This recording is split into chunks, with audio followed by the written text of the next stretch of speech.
Welcome back. Time for another build. This time we're going a little bit outside the norm, and hopefully you'll bear with me on this one. It's the Red Frame Bust. So I was out on one of the Gundam sites poking around. They had this on pre-order and I was like, what is that all about? So here we are. We're gonna sort out what this is all about. So total curiosity build. We'll see what's up with it. So do our usual, unbox it, time-lapse out the build, and then I'll come back again and talk about it. So let's dive into it.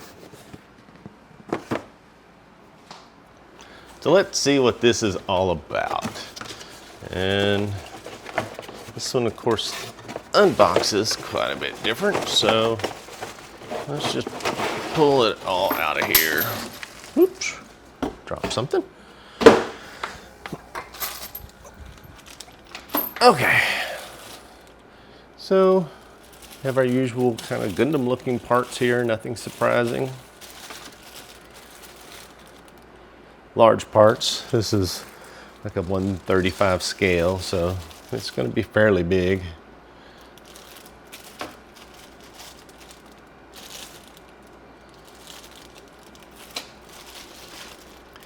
Of course, red frame, we got to have some reds.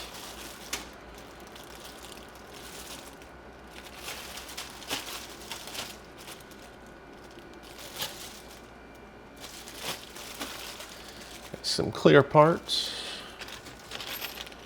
some springs and metal bushings here, and then our LED kit that it comes with, our instructions. Let's see what we're looking at here. Some decals.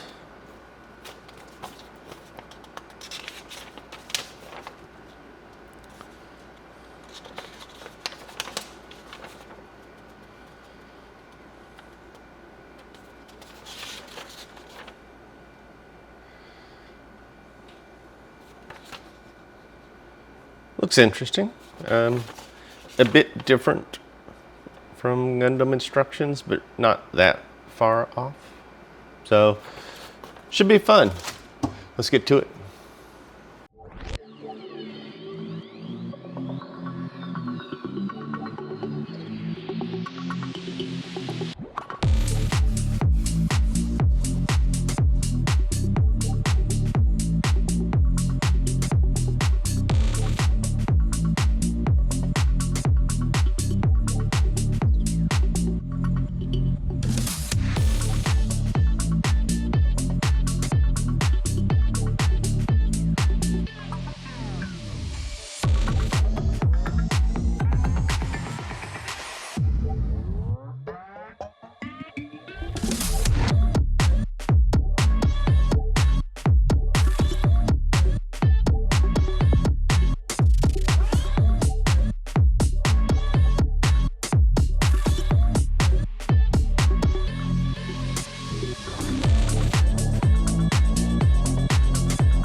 So let's talk about this some. Oh man, okay, so this was about a 4-hour build for me, and I've been trying to keep better time on my builds so I can give you a better idea of what it's taking.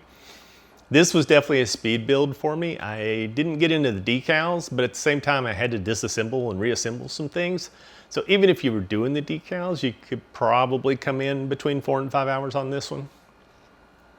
Let's start with the instructions. Golly, they are not good, right? So just visually, it looks like they printed it and then tried to reprint on top of it. So it's like everything has kind of a drop shadow, almost 3D effect look to it. So it just makes it hard to look at, honestly. It's like the numbers end up kind of muddled. As you get more and more parts put together with all of the lines, everything just becomes kind of a black blob.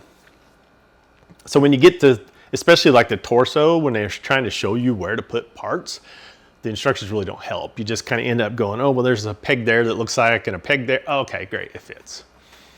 The runners are also poorly marked. The letters to indicate the runners is bad. I ended up just laying them out alphabetically so I could get to them. The numbers aren't printed on them very well and also get a little fuzzy. So you end up doing a lot of, okay, here's a part that says it's on L, here's L. Okay, that's what the part looks like. There's the part, and you go from there, right? So it definitely makes kind of a time-consuming, frustrating kind of build setup. The other thing with the runners is the gates on them are huge.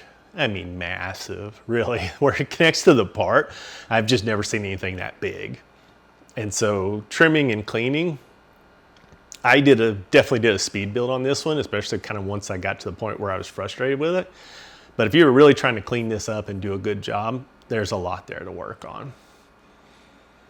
Fit and finish is crazy, right? So here's a picture of some parts. You can see the seam is just nasty. And I thought maybe it was me, but you could see the nub on either side of the seam. And the part that goes on there lined up perfectly. So it's kind of where it was supposed to be. And there's a lot like that where the seams just don't go together very well. There's a lot of loose parts, stuff that just kind of falls off here and there. You know, here's one of the kind of face plate, like I just barely tap the head and it just comes right off. There's a lot of tight parts. Definitely spots where I had to trim down nubs or open up holes a bit, stuff like that. And even then there were a couple of parts where it's like they started fine, but then got super tight. I ended up using pliers of all things to really get the parts together. It was just painful. There's some movements on it, but the movements are kind of iffy because of all the tight, loose stuff going on. Like there's these kind of shocks here that the ends are supposed to fit in some ends up here. But every time you move this, these aren't really stuck to the ends there. So they just kind of pop out. Really, if you're gonna mess with it, I'd end up gluing those in there. There's a couple other spots I'd end up gluing as well. Like this piece right here just pops off of my hand. Pieces back here pop off. So definitely some stuff here that kind of falls apart. The LEDs look pretty cool, right? I mean, you have there, you have on the side, on the back. So looks pretty cool all in all. Just honestly, just a frustrating. There was like flashing on the parts I had to trim off a lot. I was not happy with it, honestly. So the question always is, right? Somebody comes to me and asks, I'm gonna say no, don't, just don't.